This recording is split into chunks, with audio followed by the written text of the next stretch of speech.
नमस्कार, प्रणाम। अभय की डायरी में आप सभी का स्वागत है। आज हम आपको ले चल रहे हैं एक ऐसे ज़िले में, पूर्वांचल का एक ऐसा ज़िला जिसका इतिहास लगभग 3000 वर्ष पुराना है। आपको सुनने में थोड़ा अजीब लगेगा, लेकिन हकीकत यही है कि इस ज़िले का जो इतिहास है वो लगभग 3000 वर्ष पुराना इतिहास है। और उस ज़िले में हम आपको ले चलेंगे और वहाँ पे दिखाएंगे एक ऐसी जगह जो अद्भुत है, अविश्वसनीय है और अकल्पनीय है। तो हम आपको ले चलते हैं संत कबीर नगर जिले में, और संत कबीर नगर का वो जगह यानी लहुरा देवा गांव, जहां पे हम आपको दिखाएंगे वहां की ऐतिहासिक चीजें। तो आइए चलें संत कबीर नगर जिले में।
हम अभी के टाइम में अगर बताएं तो उस जगह पे मौजूद हैं जो लहुरा देवा, जो संत कबीर नगर की हम बात कर रहे थे, उस जगह पे, उस टीले पे, या यूँ कहे तो उस खुदाई वाले स्थान पे मौजूद हैं।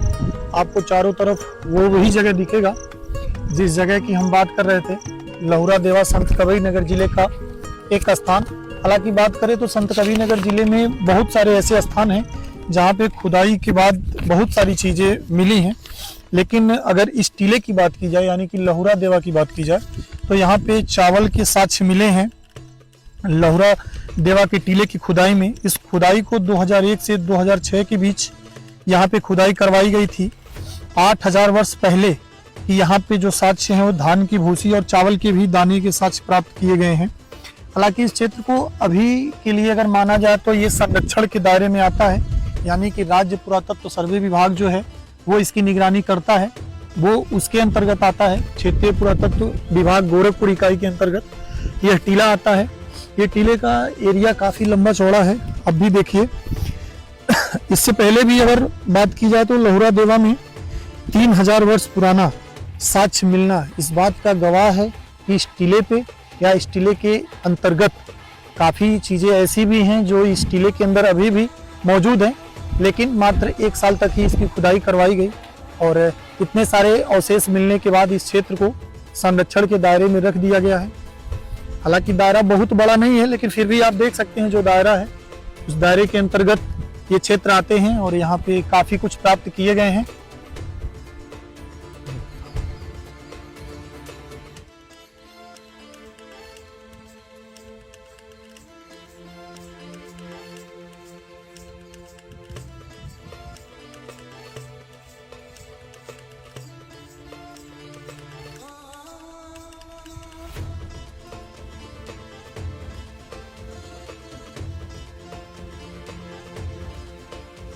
आपको एक चीज़ और बताएं, इस पुरातत्व सर्वे जब नहीं हुआ था उससे पहले ही यहाँ पे एक प्राचीन मंदिर है जो दुर्गा जी का मंदिर है। आप हमारे दूसरी साइड अगर देखेंगे तो वो मंदिर भी आपको दिखेगा, देख लीजिए।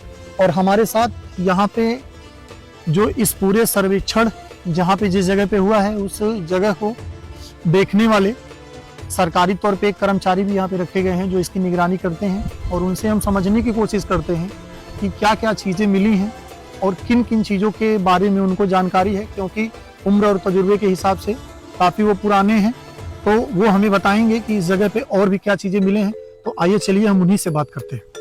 हमारे साथ जो इस पुरातात्विक स्थल की देखभाल करते हैं या निगरानी करते हैं, हमारे साथ यहाँ के कर्मचारी हैं। सबसे पहले तो चाचा आपका नाम क्या है? हमारा नाम मोहन प्रसाद। मोहन प्रसाद जी हैं। मोहन प्रसाद जी हैं हमारे साथ, जो इस पूरे क्षेत्र की निगरानी करते हैं। सर हमें ये बताएं कि ये स्थल कितना पुराना है और इसमें क्या क्या चीजें मिली हैं जो आपकी जानकारी में? इसमें देखिए जानकारी यही है कि हड्डी का अवशेष मिला है, तीर कमान मिला है, तीर उर्मी हड्डी मिला है, और अच्छा पोटरी मिला है, और धान की भी खेती यहाँ बहुत पहले बताई जा रही है। चाचा हमें बता रहे हैं कि धान के भी अवशेष मिले हैं जो कि किताबों में भी हैं, और आप इतिहास के नजरिए से अगर देखेंगे तो वो चीजें भी हैं। तो ये बताइए कि आपकी नियुक्ति यहाँ पे कितने दिनों से हुई है और कब से आप यहाँ रह रहे हैं? नियुक्ति हुआ है ये 2 साल हो गया। ये 2 साल से यहाँ पे इनकी नियुक्ति है। यहाँ पे आने के बाद हमें एक समस्या इन्होंने बताया, उस समस्या पे सरकार को ध्यान देना होगा कि यहाँ पे रहने की व्यवस्था नहीं है। क्या चाचा आप रहते कहाँ हैं? हम कहीं नहीं, यही है देखिए धर्मशाला है, और वही एक होम वाला जो होम करते हैं वही धर्मशाला वो भी है, एक बनाए हैं स्थल, वो भी धर्मशाला का है। तो अभी के टाइम में अगर कहा जाए तो क्या आपके लिए रहने के लिए कोई समुचित व्यवस्था नहीं है? व्यवस्था नहीं, उसी में रहते हैं, जब बारिश आ जाता है उसी में हो जाते हैं। तो हम सरकार से चाहेंगे कि इनके लिए रहने की भी व्यवस्थाएं की जाए, क्योंकि ये अकेले रहते हैं। और ये किस गांव और किस ब्लॉक के अंतर्गत आता है? आता है सिमरियावा ब्लॉक। सिमरियावा ब्लॉक जो संतकबीरनगर जिले में आता है, सिमरियावा ब्लॉक। और ये कौन सा गांव है? ये है जगदीशपुर उर्फ लहुरा देवा। जगदीशपुर उर्फ लहुरा देवा। हाँ। ये क्षेत्र है, ये टीला है, उस जगह पे बसा है। लेकिन हम चाहेंगे कि सरकार एक बार इन समस्याओं पे भी, इस टीले पे जो भी चीजें प्राप्त हुई हैं वो सारी चीजें आपको यहाँ पे देखने को मिल जाएंगी। लेकिन इसके बाद भी बताएं, इसी जिले में यानी कि संतकबीरनगर जिले में काफी ऐसी और भी जगहें हैं जो जगहें हम आपको बताएंगे। अभी फिलहाल इन जगहों को देख लीजिए, और फिर संतकबीरनगर जिले के अंतर्गत जो भी और भी जगह है जहाँ पे इस तरीके की चीजें पाई गई हैं, वो संतकबीरनगर जिले में ही मेहदावल आता है, नाथनगर, बघौली भी आता है। ये ब्लॉक हैं। यहाँ पे ताम्र पाषाण काल के कुछ अवशेष मिले हैं, बेलहर कला में मौर्य काल के कुछ अवशेष मिले हैं। तो कुल मिला के अगर बात की जाए तो ये जिला काफी पुराना जिला, इसका इतिहास अगर माना जाए तो हजारों वर्ष पहले का ये जिला, जहाँ पे इस तरीके की पुरातात्विक चीजें प्राप्त हुई हैं, खुदाई के दौरान प्राप्त हुई हैं। खुदाई ज्यादा लंबा तो नहीं चला, लेकिन उसके बाद भी अगर आपको बताएं तो जो भी चीजें मिली हैं वो इतिहास के नजरिए से अगर देखा जाए तो काफी पुरानी है। 3300 से लेके 2900 वर्ष प्राचीन, यानी काफी पुराना कहा जाए तो काफी पुराना ये किला। और यहाँ पे जो भी चीजें मिली आप लोग भी देख लीजिए। लोहित, डोरी की छाप वाले पात्र, मनक, पत्थर, हड्डियां, पूरा वनस्पतिक अवशेष भी मिले हैं, धान की खेती के भी अवशेष मिले हैं। इस साक्ष्य को आप देखिए। कुल मिला के इस जिले की अहमियत बढ़ जाती है, क्योंकि ये जिला ऐतिहासिक, पुरातात्विक और सर्वे के हिसाब से अगर बताएं तो काफी महत्वपूर्ण ये जिला, पूर्वांचल का एक जिला जो काफी ऐतिहासिक जिला है।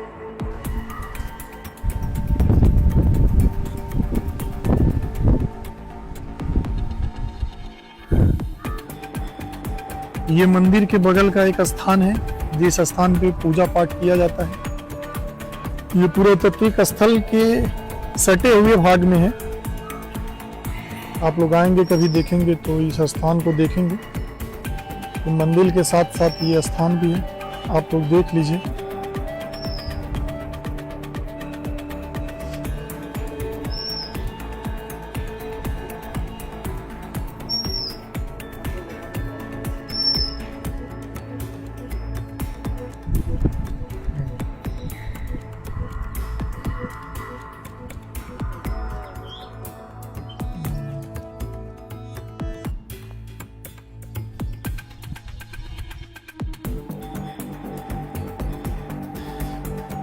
ये देखिए लहुरा देवा का वो टीला, जिस टीले की खुदाई में चावल के धान की भूसी के अवशेष मिले हैं, ये वही टीला है।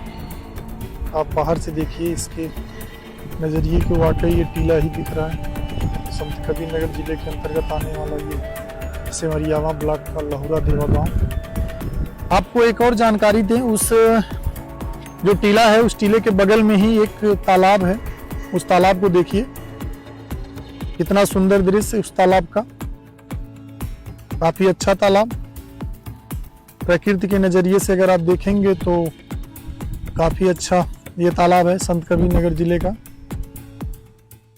देखिए इस तालाब को, काफी बड़े एरिया में फैला हुआ ये तालाब आपको देखने को मिलेगा। मंदिर के पिछले हिस्से में ही है, ज्यादा दूर नहीं है, मंदिर का पिछला हिस्सा ही है ये।